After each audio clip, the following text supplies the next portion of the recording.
এমন একটি প্লেন যেটি 1955 সালে উড়ে যায় আর ওই প্লেন ল্যান্ড হয় পুরো 37 সাল পরে 1992 সালে। এটা কোনো গল্প নয়, এটা সত্যিকারের ঘটনা। এটা শুরু হয় 2 জুলাই 1955 সালে।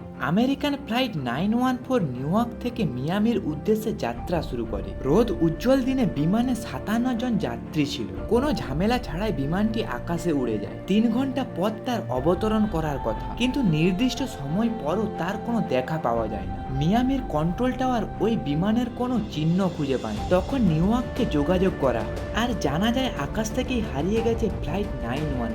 রেডিওর মাধ্যমে পাইলটের সঙ্গে যোগাযোগ করতে ব্যর্থ হয় কন্ট্রোল টাওয়ারের কর্মকর্তারা। আকাশের মধ্যেই হারিয়ে যায় ফ্লাইটটি আর 57 জন মানুষেরও কোনো সন্ধান পাওয়া যায়। আর শুরু হয় তদন্ত। নিউ ইয়র্ক থেকে আটলান্টিক মহাসাগরে পাড়ি দিয়ে পৌঁছাতে হয়। এর ব্যাখ্যা হতে পারে বিমানটি তার যাত্রাপথে বিধ্বস্ত হয়েছে, কিন্তু উদ্ধারকারী দল নেমেও বিমানটির কোনো হদিশ পায়নি। বিমানটি একদম মায়াবীভাবে আকাশপথে হারিয়ে যায়, কিন্তু বিমানটির সাথে কি ঘটেছিল তা কেউ বলতে পারে। এবার শুরু হয় 37 বছর পরের ঘটনা।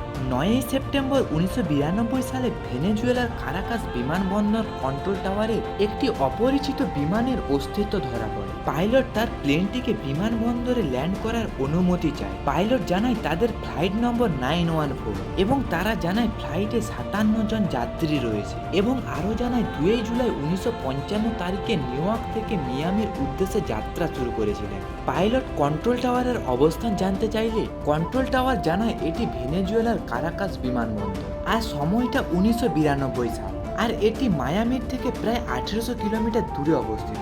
এটি জানার পর সহকারী পাইলট খুবই অবাক হয়ে যায়। কন্ট্রোল টাওয়ার বিমানটিকে অনুমতি দিলেও প্লেনটি রানওয়ে স্পর্শ করার আগেই পাইলট দুজন সিদ্ধান্ত নেয় তারা ওখানে ল্যান্ড করবে না এবং সহকারী পাইলট জানালা দিয়ে একটি ক্যালেন্ডার নিচে ফেলে দেয়। আবার তারা উড়েই রানওয়ের বাইরে চলে যায়। এরপর বিমানটি কোথায় গেছে তা আজ পর্যন্ত কেউ জানে না। এই ঘটনার পর আমেরিকা তদন্তকারী সংগঠন FBI এই ঘটনার সাথে সকল প্রকার তথ্য উপাত্ত সর্বোচ্চ গোপনীয়তার সাথে তাদের আয়ত্তে নিয়ে নেয়। এই সম্পর্কে কিছু জানা যায়নি।